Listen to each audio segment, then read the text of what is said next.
বন্ধুসকল মই ললিত কুমাৰ নাথ আপোনালোকে চাইছে ফাৰ্মাৰ লাইফ আছাম। আজি এটা নতুন ভিডিঅ' আৰু দুটা চিৰোহিত, এইটো আজমেৰী চিৰোহী হয় আৰু এইটো পিয়ৰ চিৰোহিত হয়। এই দুটা চেল হৈছে আৰু এই দুটা যাব যোৰহাটত যাব।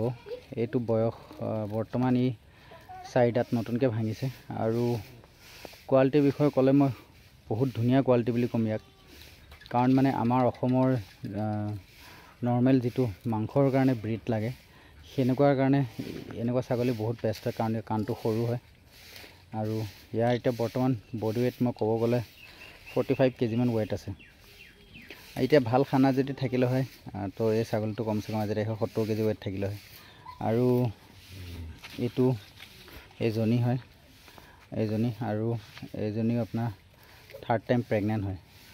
এই যাব যোৰহাট আৰু তাৰ লগতে এইটো সিহঁতৰ পোৱালি হয়। পোৱালিটো চাওক, গাখীৰ খাই আছে এতিয়া বৰ্তমান 3 মাহমান হৈছে। এইটো কোনোবাই যদি লয় এই পোৱালিটো পাব, নিশ্চয় মুঠেত পাব। এইটো খুবেই ধুনীয়া কোৱালিটিৰ পোৱালি হয় আৰু ঘৰত জন্ম হোৱা পোৱালি হয়।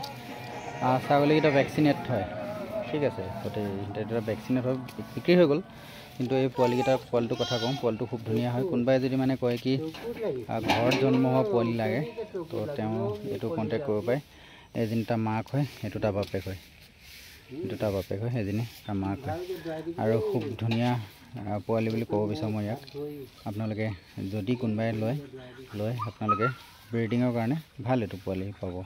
আৰু ঘৰতে জন্ম হোৱা ৱেডাৰ কোনো ইয়াৰ মেচিঙৰ কথা আহি নপৰে, তো কণ্টেক্ট কৰিব, নিশ্চয় আপোনালোকে পাই যাব। ভিডিঅ' চোৱাৰ বাবে ধন্যবাদ, thank you, all the best.